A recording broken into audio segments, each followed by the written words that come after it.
ఈ విధంగా నడుస్తూ ఉండగా ఇంద్రాణి రాజు దగ్గరకు వచ్చి, చూడరా, ఆస్తి పంపకాల విషయంలో నేను ఒక నిర్ణయం తీసుకోవాలి అనుకుంటున్నాను. రుద్రాణి ఇంకా రాహుళ్ళు ఖచ్చితంగా ఏదో చేయబోతున్నారు అని నాకు అనిపిస్తుంది. ధాన్యలక్ష్మిని అడ్డం పెట్టుకొని ఈ ఆస్తిని అంతా కూడా స్వాహా చేయాలి అని వాళ్ళు ప్రయత్నిస్తున్నారు. మనం ఎలాగైనా ఈ ప్రయత్నాన్ని అడ్డుకోవాలి. నువ్వు ఎలాగో ఆఫీస్కి వెళ్ళట్లేదు, మీ తాతయ్య మాటకు విలువిచ్చి ఆఫీస్కి వెళ్లకుండా ఇంట్లోనే ఉంటున్నావు. కానీ ఆ రాహుల్ ఆఫీస్కి వెళ్ళి ఆస్తినంతా కూడా స్వాహా చేస్తున్నాడు. నాకు ఇది నచ్చడం లేదు. ఎలాగైనా సరే రుద్రానికి తగ్గ విధంగా బుద్ధి చెప్పాలి.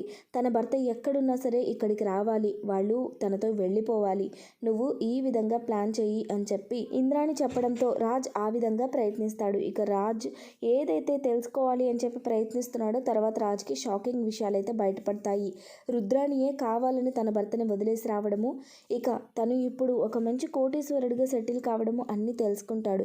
ఇక రుద్రానికి ఈ విషయం తెలిస్తే ఇక ఒక్క క్షణం కూడా ఆ ఇంట్లో ఉండదు. తన భర్త ఆస్తి తనకే దక్కాలి అని చెప్పి ప్రయత్నిస్తుంది, అక్కడి నుంచి వెళ్ళిపోతుంది అని చెప్పి ఇక తన భర్తని తన బిజినెస్ పార్ట్నర్గా ఇంటికి రప్పిస్తాడు. దుగ్గిరాల ఇంటికి వచ్చినటువంటి ఇంద్రాణి భర్త రుద్రాణిని చూసి, ఏంటి తినిక్కడుంది అని చెప్పి అనుకుంటూ ఉంటాడు. ఇక ఆ తర్వాత తన బిడ్డలను చూసి, నువ్వు ఇక్కడ ఎందుకున్నావు రుద్రాణి, ఇంతకీ నా పిల్లలేరి అని చెప్పి చాలా ఆత్రంగా అడుగుతాడు. అప్పుడు రుద్రాణి, నువ్వెందుకు ఇక్కడున్నావు, అసలు నిన్ను ఇంట్లోకి ఎవ్వరు రానిచ్చారు అని అడుగుతూ ఉండగా రాజ్ అక్కడికి వచ్చి, మీకు ఈయన ముందే తెలుసా, ఈయన నా బిజినెస్ పార్ట్నర్, ఈయన ఈ ఇండియాలోనే అత్యంత ముఖ్యమైన ధనవంతుల్లో ఈయన కూడా ఒకరు అని చెప్పి రాజ్ చెప్తాడు. రాజ్ అలా చెప్పడంతో ఒక్కసారిగా రుద్రాణి అయితే షాక్ అయిపోతుంది. ఏంటి ఈయన ధనవంతుడా, ఇంత ధనవంతుడు ఎప్పుడయ్యాడు అని చెప్పి ఆలోచనలో పడుతుంది. అప్పుడు రాజ్ చెప్పడం మొదలు పెడతాడు. ఈయన ఇండియాలోనే బిగ్గెస్ట్ రిచెస్ట్ మ్యాన్. ఈయన మన కంపెనీకి కాంట్రాక్ట్ ఇవ్వడానికి వచ్చారు. అందుకే నేను ఆయన్ని ఈరోజు మన ఇంటికి అతిథిగా తీసుకొని వచ్చాను.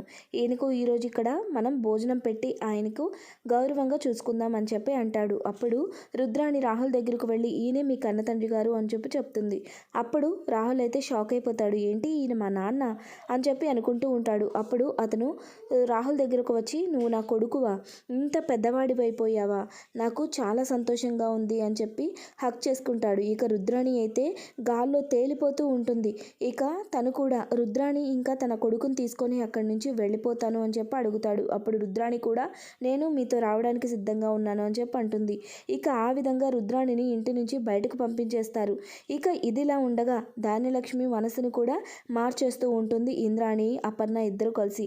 ఇక అలా ధాన్యలక్ష్మి కూడా మారిపోయి అప్పు కళ్యాణ్లకు దగ్గరయ్యి వాళ్ళ యొక్క ఎదుగుదలను చూసి అప్పు పోలీస్ ఆఫీసర్గా సెటిల్ కావడం, కళ్యాణ్ కవిగా సెటిల్ కావడం చూసి చాలా సంతోషపడుతుంది. నా కొడుకు కోడలు ఇద్దరు కూడా చాలా గొప్ప స్థాయిలో ఉన్నారు అని చెప్పి వాళ్ళిద్దరిని తీసుకొని దుగ్గిరాల ఇంటికి వచ్చి అందరూ కలిసి చాలా హ్యాపీగా ఉంటారు. ఈ విధంగా బ్రహ్మముడి సీరియల్ అప్కమింగ్ ఎపిసోడ్స్లో జరగబోతుందండి. వీడియో నచ్చినట్లయితే తప్పకుండా ఒక లైక్ చేయండి, ఛానల్ని సబ్స్క్రైబ్ చేసుకోండి. Thanks for watching friends.